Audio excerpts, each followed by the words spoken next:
estudiante de economía de unos 20 años viajó a España con un joven, quien le habló íntimamente en el viaje de tren sobre su vida y sus problemas. Al llegar a la villa, se les unió una amiga de ella.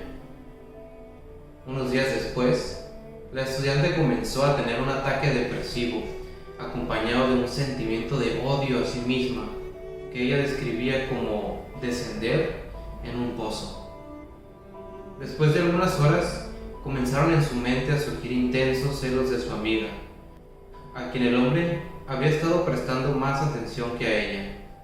Entonces, fue a su habitación y rompió en un incontrolable ataque de llanto.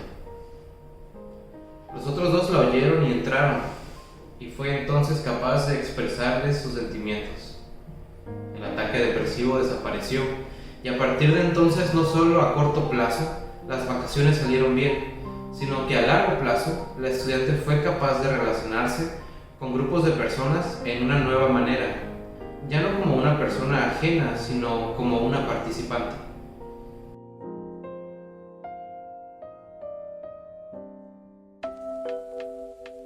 En muchos sentidos, esta es una historia muy ordinaria y cotidiana.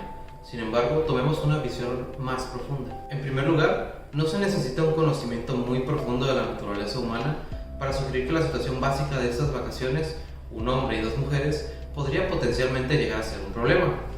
Era posible que una de las chicas se sintiera celosa o excluida, en este caso la estudiante, y los eventos posteriores dependerían de qué tan bien pudiera ella sobrellevar esto. Podemos llegar a pensar en muchas posibilidades, una de las cuales podría haber sido el haber redoblado sus esfuerzos para hacerse más atractiva y luego haber ganado al joven hombre de vuelta, o por otro lado, culparlo furiosamente por hacerle perder la fe y exponerle su terrible falta de consideración. Luego, haberse puesto en una situación donde ella podría tronar los dedos y encontrar a alguien más. De esta última forma, ella podría haber sacado la ira de su pecho y consolarse a sí misma encontrando en otro lado lo que ella quería. Pero estos no fueron los caminos que ella tomó. En cambio, desarrolló síntomas, lo que ilustra a la vez el contraste entre lo que puede llamarse comportamiento adaptativo y comportamiento desadaptativo. Aunque, una vez que esto sucedió, sí fue de hecho capaz de expresar sus sentimientos y resolver satisfactoriamente la situación. Entonces al final su comportamiento sí fue adaptativo después de todo. Ahora, con este ejemplo podemos entender mejor la diferencia entre comportamiento adaptativo y desadaptativo, pero vámonos más profundo. ¿Qué pasa con el desarrollo de síntomas depresivos? Es difícil dudar en este caso que los síntomas fueran el resultado de sentimientos no expresados, porque los síntomas desaparecieron una vez los sentimientos se expresaron. Pero antes de seguir, es importante entender que estos sentimientos comienzan por estar fuera de la conciencia de ella. No los podría haber expresado a menos que pudiera llegar a saber lo que eran. Por lo tanto, antes de la expresión llega el insight, la percepción o el entendimiento de que gran parte de lo que ella sentía eran celos. Pero, ¿por qué los sentimientos estarían fuera de su conciencia? Bueno, los celos son una emoción dolorosa. Con frecuencia se experimentan incluso como asquerosos o vergonzosos. Pero esto realmente no parece ser una explicación completa. Quiero decir, todos tenemos que enfrentarnos a los celos en un momento u otro de nuestras vidas y la mayoría de nosotros no vamos por la vida desarrollando síntomas. Entonces debería haber algo de especial acerca de sus celos. Si examinamos la historia en busca de más pistas, nos encontramos con algo prominente en su ataque depresivo: autoodio. Por supuesto, es posible decir que el autorreproche o las autoacusaciones, el autojuicio, son a menudo una característica de la depresión y sí, es cierto decir que por eso se presentaron en este caso y conformarnos con esta explicación. Pero si nos ponemos a pensar un poco, nos damos cuenta de que esto no nos lleva muy lejos. Además, no es nada científico simplemente descartar lo que está pasando solo porque así pasan las cosas muchas veces. No, mejor vamos otra vez más a fondo y preguntemos, ¿por qué se produce el autorreproche en la depresión? Podría ser que parte de la explicación es que la depresión a menudo tiene algo que ver con la culpa, y en el caso de esta chica, los celos le resultaban difíciles de afrontar porque se sentía culpable por ellos. De ser así, parte del efecto terapéutico podría venir no solo de expresar las emociones, sino en la forma de un nuevo descubrimiento emocional. El aprendizaje de que es posible afrontar sentimientos de celos y expresarlos de tal manera que puedan ser aceptados por la gente hacia los que iban dirigidos, tan lejos de hacer la situación peor, podrían realmente llegar a resolverla. Ahora encaja otra observación.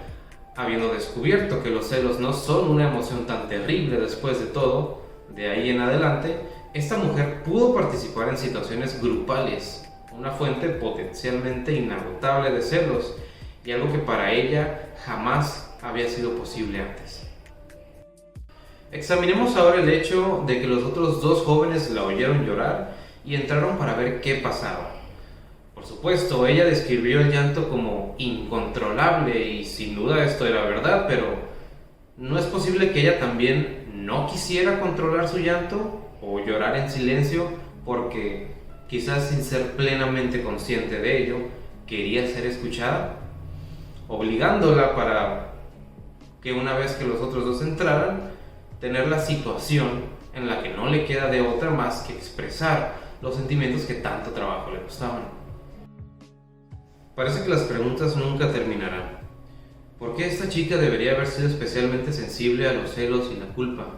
Por supuesto que es posible sugerir que tal vez ella tenía una debilidad constitucional. Después de todo, se sabe que la enfermedad depresiva contiene un factor hereditario, pero otra vez, esta es una salida fácil y poco científica. Si vamos a recurrir a la naturaleza biológica como una explicación, entonces también se debe considerar la crianza, la forma en que crecemos. Uno debe preguntar, tal vez hubo situaciones en su historia de vida que podrían haberla dejado con sentimientos nunca expresados y que la hayan dejado hipersensible a sus celos. La respuesta es que de hecho sí hubo tales situaciones, pero esta es cuestión para otro video. Elegí esta historia real porque puede ser utilizada para ilustrar bastante de lo que es importante en psicoterapia dinámica. En primer lugar, demuestra la gran complejidad a la que te lleva el tratar de comprender incluso un simple incidente que involucre relaciones humanas. Al mismo tiempo, ilustra que, sean cuales sean las complejidades, gran parte de lo que sucede se puede llegar a entender en términos del tipo de percepción o entendimiento que todos tenemos. Esto nos lleva de inmediato a una de las cualidades más importantes que un psicoterapeuta debe poseer, que es un conocimiento de las personas, mucho del cual puede no venir de cualquier entrenamiento formal o de la lectura, sino simplemente de la experiencia personal. ¿Cuántos de nosotros no ha experimentado, ya sea en nosotros mismos o en quienes nos rodean, los peligros potenciales de situaciones triangulares aparentemente inocentes? O el uso de lágrimas, no solo como liberación emocional, sino como un llamado de ayuda.